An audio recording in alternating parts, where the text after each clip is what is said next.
Union flag was raised to half-mast over the palace. The Abbey's tenor bell sounded over the Westminster Abbey, reserved for the most solemn events of the royal family.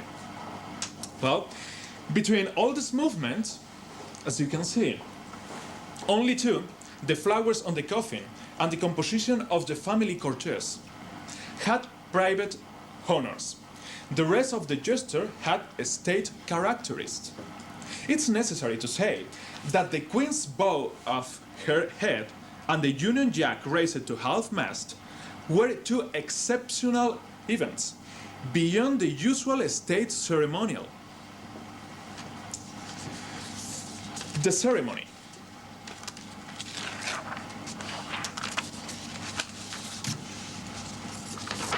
The special content of the ceremony, preference for those personal relationships of Diana on the guests list, Dean of the Abbey presiding over the religious ceremony, the Spencer family were given preference being seated in front of the sovereign inside the Abbey, the speeches by the Spencer family and the Prime Minister. Save rare exceptions, the guests could sit down wherever they wished. The presence of the royal families and diplomatic corps, the very discreet role of the royal family, and the obvious lack of image of them, the rare position of the royal family inside the Abbey, the Queen, this is important, the Queen gives up the first place in favor of her grandchildren and the Prince of Wales. In the funeral, we can observe there are more private movements than state movements. Only the presence of the Dean, the royal house's representatives, and the diplomatic corps belonged to a state ceremony. In this case, we must show an exceptional and atypical gesture. The Queen gave up the first place in terms of seating, and this is important. Post-ceremony. The cortege was preceded and flanked by police motorcycle outriders and followed by a single limousine. More police vehicles brought up the rear from Westminster Abbey to Arthur, the private burial location exclusively for the Spencer family. The most important aspect of protocol concerns the principal members of the funeral procession when the coffin passed in front of St. James' Palace. Only people who are interred with state honors use that catafalque. Two groups made up the funeral procession. The first one, in a single line behind the corpse, was reserved for the nearest family. The second one was reserved for some 500 representatives of charities linked with the princess.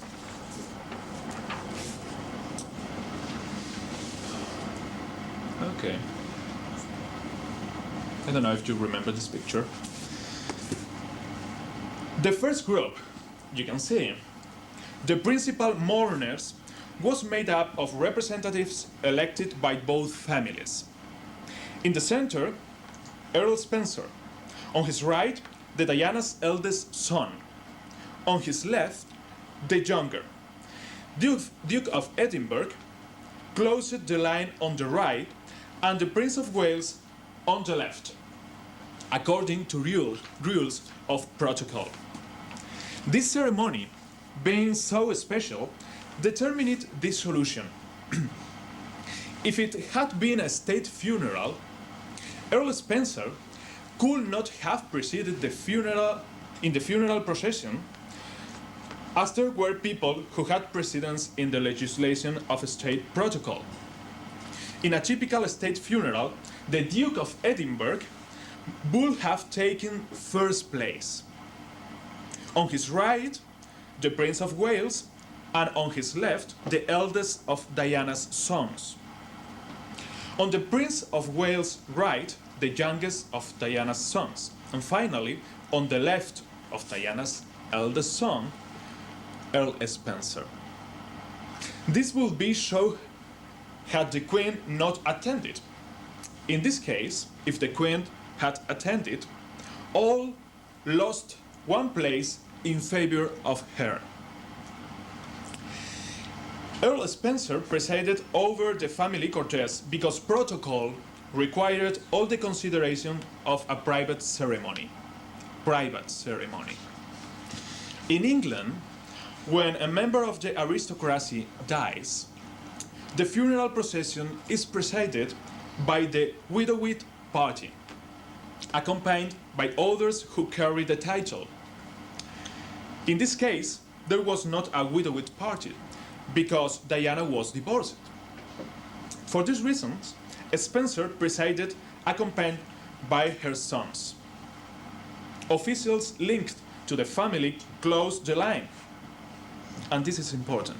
Apparently, only apparently, the procession seemed to be a state procession, but it was not. Analysts did not observe the positions in which people were placed. Definitive preferred protocol was a correct and studied combination of honors and other issues of other kinds of ceremonies. But there are other important issues in the organization of this ceremony. The promoters who advised the Queen understood that all political power gets the subordination thanks to the theatrically.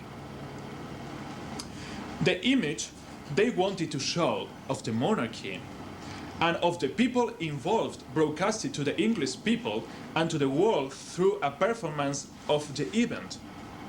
It was a studied performance accomplished with all detail. The Queen's address was necessary because thousands of people, perhaps millions, were watching. However, the aesthetic information of the televised spectacle made more of an impact than the information given by the arguments of the Queen's speech. The solution were rooted in properly organizing symbols and gestures with a symbolic content. However, this preparation was not to be carried out solely by taking account just of guests or people approaching St. James's Palace or Westminster Abbey to follow the funeral. Actually, the planning had other objectives apparently less important, but finally, the ones that might legitimize the exercise of theatrically, the viewing public worldwide what the funeral signified. The organization had been prepared thinking of the audience. The 2.5 billion viewers worldwide that the TV could reach.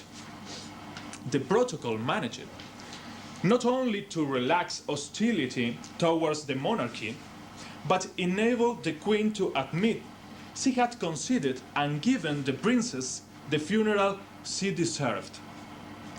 However, it was neither a state funeral, what English people and media asked for, nor a private event, what at the beginning the Spencer family had hoped.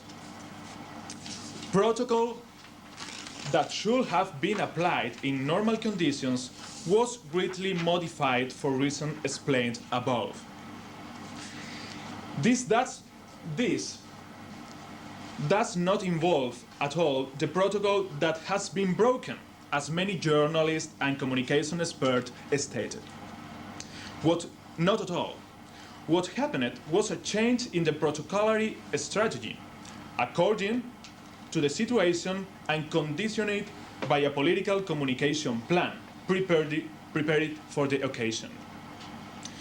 None of the gestures and movements that could be observed in the TV broadcasting was either accidental or anecdotal, not even produced as a consequence of somebody missing out on the ceremony. Furthermore, the protocol and organization were rigid, something which is typical of British royalty. Perfect planning and a Britannic punctuality completed one of the most brilliant works of protocol in recent years. Thanks for your time.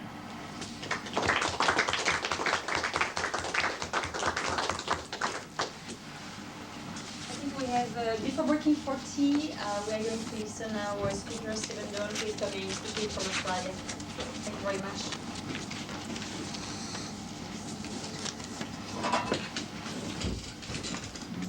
Thank you.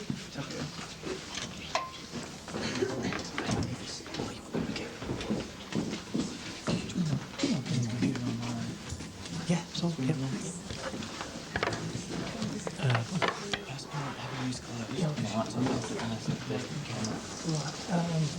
Tough. Yeah.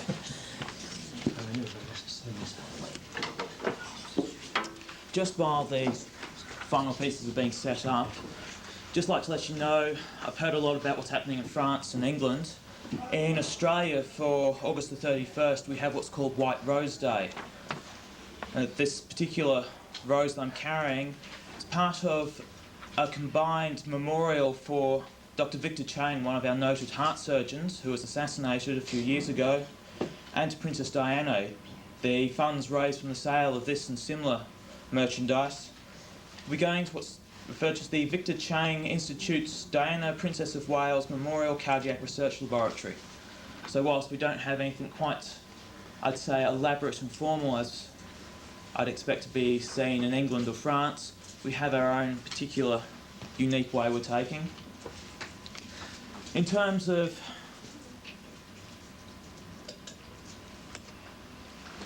what I've come here today to speak to you about is research we conducted this year on the use of Princess Diana's image in road safety research. Now, I must admit some misgivings and a slight degree of nervousness coming over to England, particularly this time of year, to speak on research of using her image in road safety when in fact road safety is what finally claimed her life. What I'll be speaking about is twofold. First and foremost, talking about Diana and social marketing and how social marketing had interacted with her during her life and ultimately and quite unfortunately during her death. The second thing I'll be talking about is the findings of our research and the discussions from that. In terms of Diana herself, so far today we've heard quite a lot about Diana's role in terms of the social organisations that she was part of. Rabbi Howard Ernan spoke of her AIDS work, how her gestures in this field raised awareness, how his particular group, from the publicity from her actions, they gained a greater recruitment rate. Mary Jo Windling spoke of the media's focus on charity and how the numerous articles focused on her charitable work. Guinevere Moll spoke of her work in landmines. Tobias spoke of the Diana memorial sites, and particularly of interest to me as a social marketer are the action sites, the sites that are calling for behavioural change on the basis of events surrounding Princess Diana. One thing that he didn't touch on that I noted amongst several of the sites I encountered whilst doing this research, there were numerous sites that called for campaigns for people to slow down or not to drink and drive or to drive carefully, drive safely. There has been a groundswell of support for these road safety campaigns coming from the people. And as Tony Blair's People's Princess has in fact now handed her role as a social or leader and social icon for social movements to her people. However, as much as Diana was involved in social causes, she was not involved in social marketing per se. What we do as social marketers, we are involved in behavioural change. What Diana did and what Diana helped our causes and helped us with was in promotion, publicity, public relations. It's only a small fragment of what it is we actually do and what functions we perform. Social marketing, its technical definition, it's the simultaneous adoption of the marketing philosophy and the adaptation of marketing techniques to further causes leading to changes in individual behaviours, which ultimately, in the view of the campaign's originator, will lead to socially beneficial outcomes. In terms of, if we look at one of the key factors behind a social marketing campaign, is we believe absolutely in voluntary change. And even whilst the closest Diana came to being involved in social marketing was with her landmine campaigns, what she sought and what she and her group and these organisations are seeking is a ban on the use of the instrument, a ban on the use of landmines, their production. They're seeking legislative change. For us as social marketers, we still regard this as coercion. For her to have been a social marketer in this, she would have been going to the people who use these instruments of destruction and asking them to change their behaviour. So just to give you an understanding that she was involved in an aspect of social marketing, but was not in social marketing per se. In terms of Diana and road safety, we will not know for a couple more months, and even then I doubt we will ever know the true story of what happened in the tunnel that night. The cause of death, the cause of the accident are still subject to speculation. We've heard ideas that there was assassination, of accident. One of the most consistent things that has come through from my media observation is that there were ultimately that night the culmination of what we refer to as the fatal four. The fatal four in road safety are speeding, drink driving, driver fatigue, and not wearing seatbelts. Even if the French coroners and the French finding is going to be that there was foul play, it is a murder investigation, there was a conspiracy or other events, Diana herself, as we said, one of what made her the unique individual she was her flaws, one of which, and which she does not share, one of which is not unique to her but is shared by the royal family, is their frequent breach of road safety rules. In the lead up to her death, the landmine campaigns. She was filmed travelling in the front of a four-wheel vehicle going through a landmine area, not wearing any form of safety restraint or safety harness. If you can find an image of her, a photograph of her in the back seat of a vehicle taken by one of the paparazzi or official photographers, it is rare to see her wearing a seatbelt. Most frequently you will see her unrestrained in the back of the vehicle. From what we know of the incident, she was also, at that night, was not wearing the seatbelt. In terms of the media, one of the things that we have noted most strongly in this is that the media coverage of Diana was constant. There was very little she did, said, or who she spoke to that wasn't reported. Lisa Blackman spoke particularly on the torrent of media coverage. We had Tim Crook bringing us to the awareness of some of his media colleagues' obsession with the sexual imagery of what she wore, the slit skirt. Mary Jo mentioned again the gossip, the speculation, the rumour of her marriage. Genevieve spoke of marital problems that were covered in the media. What I have not heard anyone say is that the media once turned round and chastised her for irresponsible behaviour. She was never once called into account for not wearing a safety belt. The royal family is rarely, if ever, called into account for speeding, for dangerous driving behaviours.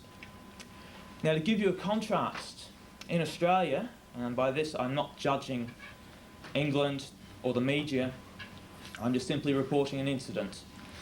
One of our icons, if you will, Ray Martin, one of the people who is respected, recognised in Australia, winner of numerous popularity awards, was filmed in an interview interviewing Nicole Kidman and Tom Cruise in the back seat of a moving vehicle. All three occupants were not wearing safety belts. Ray Martin was prosecuted to the full extent of the law on the evidence presented by this film documentary that was shown on national television. He lost points off his licence, he was fined, as did Nicole Kidman, who was an Australian citizen. Tom Cruise, a non-Australian citizen, received a warning letter. Our road rules were implemented, the media chastised one of our leading icons, one of the people that the Australian people, the ordinary Australian person, looked up to, Ray Martin, for breaching these rules. So in Australia, we did have the case. The chastisement was delivered. In terms of road safety itself, road safety is what we in social marketing regard as a mundane issue. It's something that people don't frequently think about. It's less glamorous. In terms of actual delivery, we have quite a few road safety campaigns. It has uncertain and non-guaranteed benefits.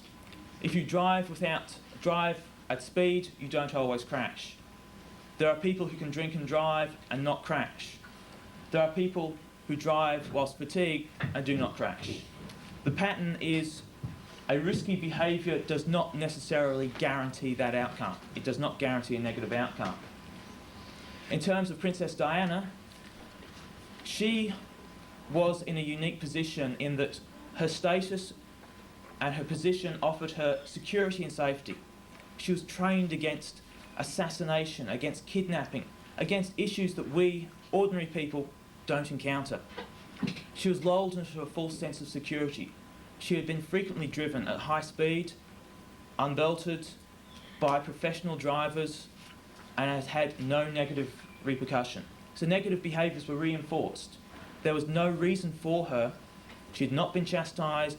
Nobody had gone and approached her. Nobody had said anything to her. There was no reason for her to engage in these safety behaviours.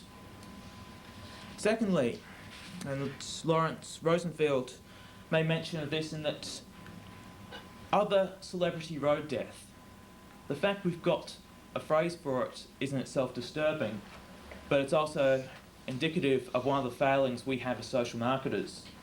We have never addressed Diana or her target group. In terms of your English road safety campaigns, seatbelt restraint pamphlet, speed,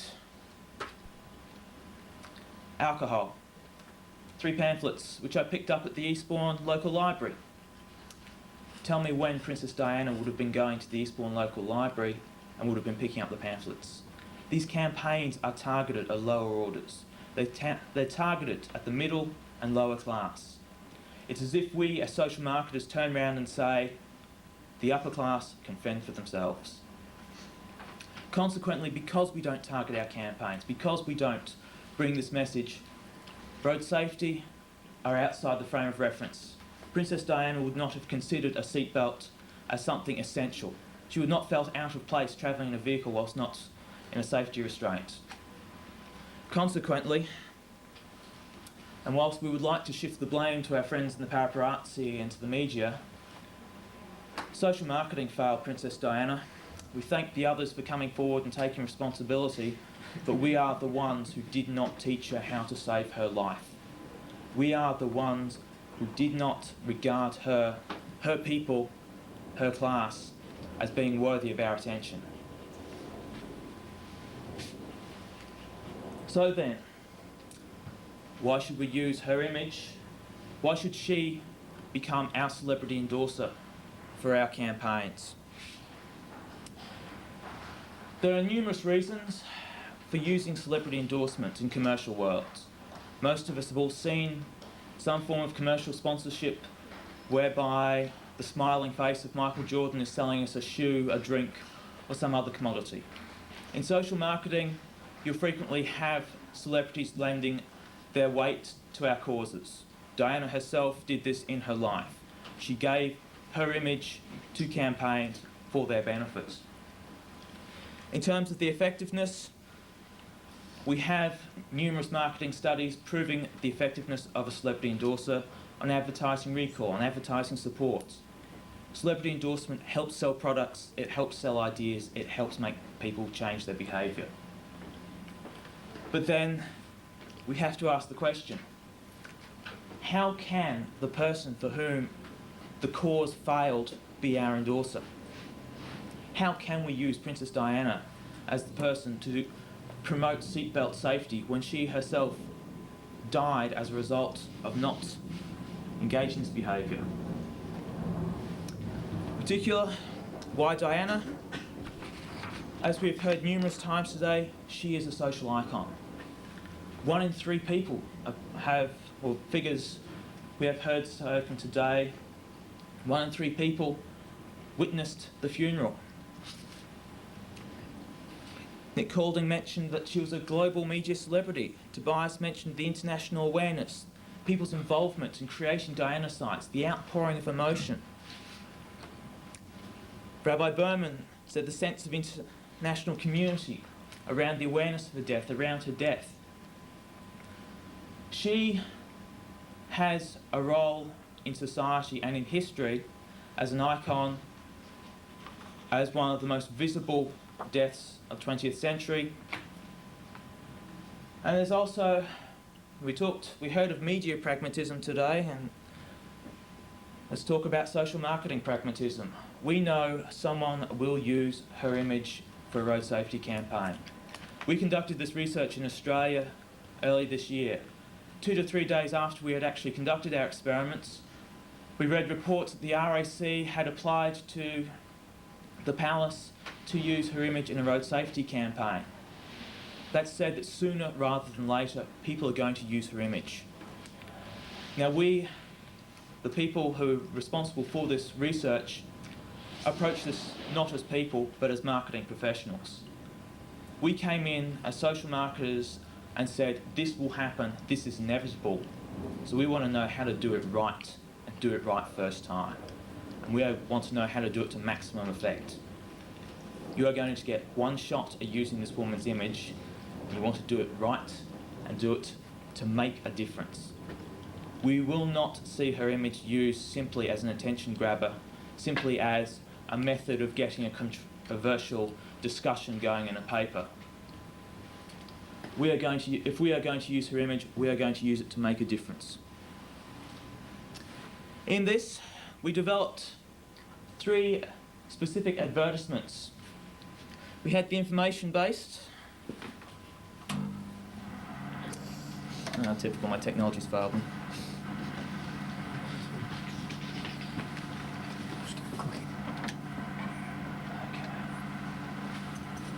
The first image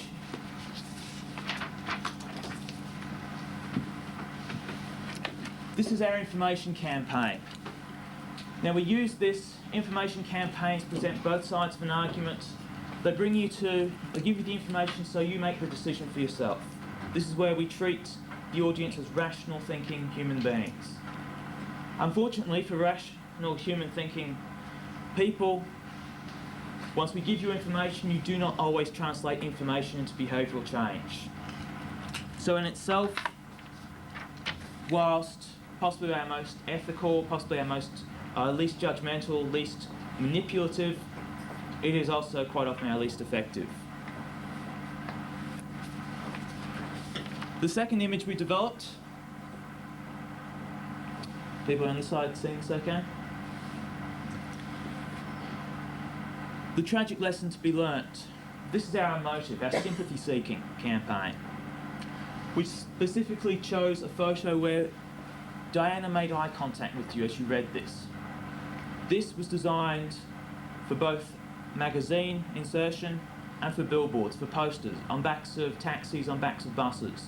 Anywhere where commercial advertising, outdoor commercial advertising occurs, we designed this poster to be used there. We gave it the tagline, "In a life led by example, could a death serve as a lesson to us all?"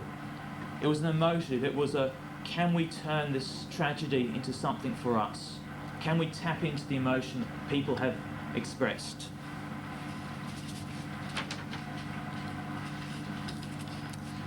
Again, with this and the ad I'm about to show you, we took a very positive stance in the seatbelts save lives. We made a definitive statement, a definitive stance.